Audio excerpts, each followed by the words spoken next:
Hello, my name is Steve Connors. I'm a member of the Lexington Minutemen. I portray Ensign Joseph Simon. All members of the Lexington Minutemen, when they are inducted into the company, are assigned one of the men that we know through our research was on the Common or near the Common on April 19th, 1775. My character, Joseph Simon, was 36 years old on that morning. He had a young wife. He had been married a couple of years prior, and they had 2 young children. So my name is Nick Woodbury. I am a lowly private in His Majesty's 10th Regiment of Foot Light Infantry Company. My name is Paul O'Shaughnessy. I'm portraying an officer in the 10th Regiment of Foot. I perhaps right now am fielding with the light infantry, so you might call me Jeremy Lister, perhaps a little older than he was at the time. Your typical officer is certainly in his 30s or 40s, perhaps a member not of high gentry, but what we might today call middle class in England. The officers are equipped with a sword, sash, and their uniforms tend to be a fairly bright scarlet color, which was gotten from the cochineal bug, a very expensive dye at the time. What I would like to point out is actually that even though they look very different, these soldiers are attired and equipped more similarly than they are different.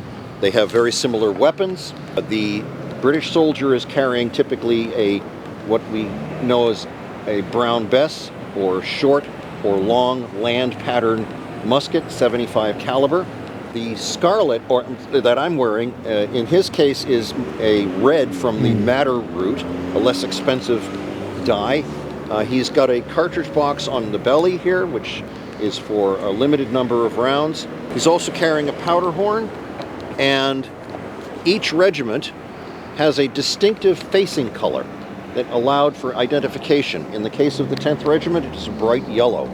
They also have lace covering all of the buttonholes, and he's equipped also with a bayonet, something that only a few of the militiamen actually had at the time. The bayonet is actually one of the favorite offensive weapons used at the time in warfare. The soldier in the light infantry also is wearing a leather cap, something compact that does not get hit by the maneuvers with the weapon or going through brush or bramble. The feet here, he's wearing woolen breeches, woolen clothing, woolen waistcoat, woolen socks with garters, and then his shoes are kept clean on the inside by the use of gaiters that cover the ankle and seal off the top of the shoe. So he's actually pretty well equipped for rough work out in the field. He's got his lunch or whatever provisions he's got in his haversack in the back, and a canteen of water so that he can stay out for a good day or so. If they were going out for an extended period, he would have a pack very similar to what our militiaman here is wearing, and with a blanket roll and provisions. He would have had one part of his kit, of his camp kit, tent, bedrolls, things of that nature. So these soldiers are able to stay out in the field for pretty long periods of time. They're pretty self-sufficient, and they're both very, very capable. And I just want to get rid of one myth that somehow the militia were not trained in their art. They were very well trained, and one of the British officers from the Battle of Lexington and Concord, Earl Percy, comments later in a letter, "Anyone who sees them as an irregular mob is much mistaken. They have men amongst them who know very well what they are about." Unlike the British soldiers, which were actually wearing a uniform, all members of the militia initially in the war wore just their own clothes. They're also still made of wool, a wool jacket, wool breeches, wool stockings, just a pair of civilian shoes. You would have probably brought your own gun, and that was typically more likely a fowler, some sort of a hunting weapon, also smooth-barreled, also a flintlock-based weapon, but it was just your own. There was no uniformity amongst the men, so there was no way of sharing munitions between members, because each member may have a gun that had a different caliber barrel. Most of us did not have bayonets, and actually a lot of the fowlers would not accept a bayonet, and that was something that later on in the war we were altering those fowlers such they would have a lug that could actually take a bayonet, but they were having to cut back, as you'll notice, on the barrel. There's a wood almost up to the end of the barrel, so there was no place to hook a bayonet onto it. So they would cut that back in order to actually fix bayonets once they actually acquired them. We were not actually all equipped with bayonets, but we may have had some form of an edged weapon. We also had members of the company making things to accoutrement out our men. They were making cartridge boxes. They were rolling cartridges. They were making canteens so that everybody had it. They were acquiring blankets anywhere they could in order to make sure that guys could go out and actually campaign. There are no supermarkets. You have There's to take no, it with yes, you were, there was no place to pick up equipment along the way. You either had it and you carried it on you, which is the impressive thing, was that when they went out on campaign and they went out away from their home, they brought with them what they could. So they may have some extra clothes in their pack. They may have had some amount of food materials, but other than that, they lived on what they had. It was not an easy life choice. Right, absolutely. Yeah. There are a lot of myths about the 18th century that they didn't take baths and they smelled a lot, and that probably was true up to a point. But they did keep themselves clean. They did wash their clothes. Wools can be washed very easily in certain kinds of soaps. The uniforms and such were kept clean, but they do wear out. And one of the attractions of being in the British Army, at least, is that you get a new uniform every year. And it's a bright, nice gentleman's coat. And you can be a gentleman if you're in the Army. So this is one of the attractions if you happen to be the son of a farmer and you're not going to inherit the land, perhaps. You can go into the Army. And one thing about that is also, I'll just throw in that there's a bit of a myth that these were very, very young men, that they were teenagers. And in fact, on both sides here, these are generally people in their 20s, 30s, 40s, and even up into their 50s. They're adults, they have skills, they are tradesmen, they are coopers, shoemakers, saddle makers, all of these things. And they are recruited into the British regiments very often for their skills. Because again, as you were pointing out, these are economic units. They have to, they're put into places out at Michilimackinac and places like that. They have to bring everything with them, and they have to be able to subsist on their own. So these are very, very capable people, artisans in these regiments, be they militia or be they British soldiers. And one of the most critical roles is tailor. Yes. Repairing these uniforms, keeping them in good condition, keeping their appearances correct, and keeping them warm in the wintertime. Always. So Captain Parker had assembled his company in December of 1773, knowing that troubles were coming. After that time, Captain Parker and the men of Lexington were perfecting themselves in the art of the manual of arms, and they had been reading numbers of different drill manuals to educate themselves on how to drill as a unit, as a military unit, because they did believe that troubles were coming.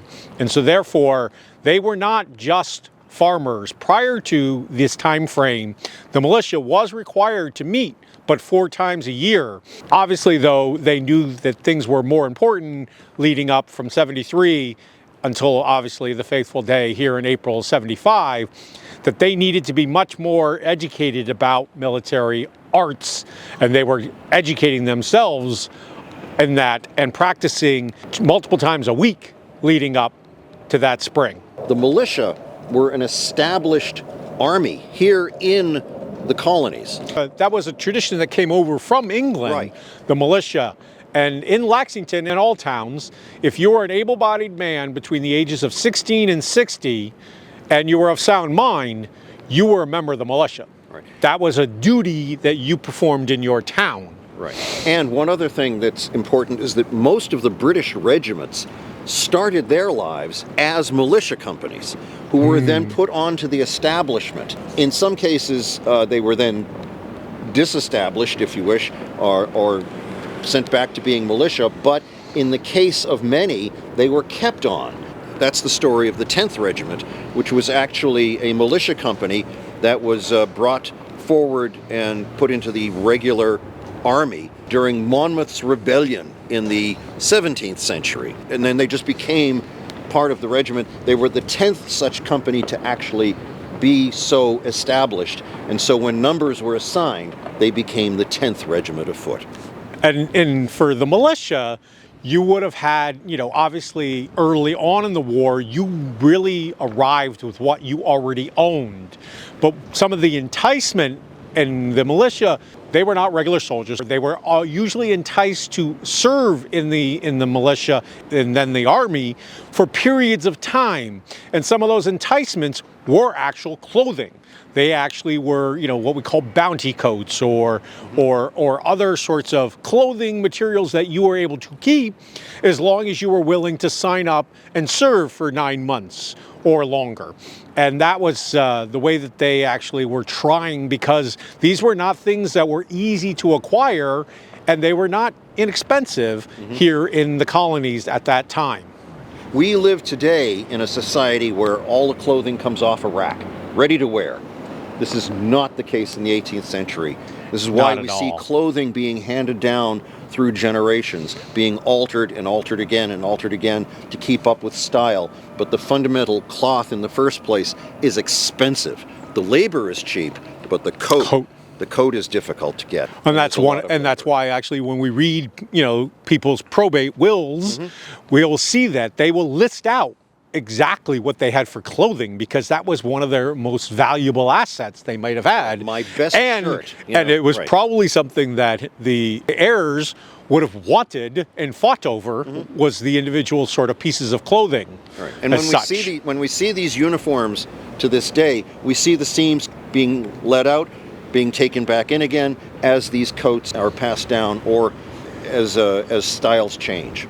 So speaking of the, serving in the military, the militia companies served because they were local. All of the towns would have a militia, and that, as we would call it in modern day, that was sort of like the National Guard. They were there as first responders. They're the ones who responded to emergencies that happened locally and in the town, and those are the same militia units which were then brought into the war.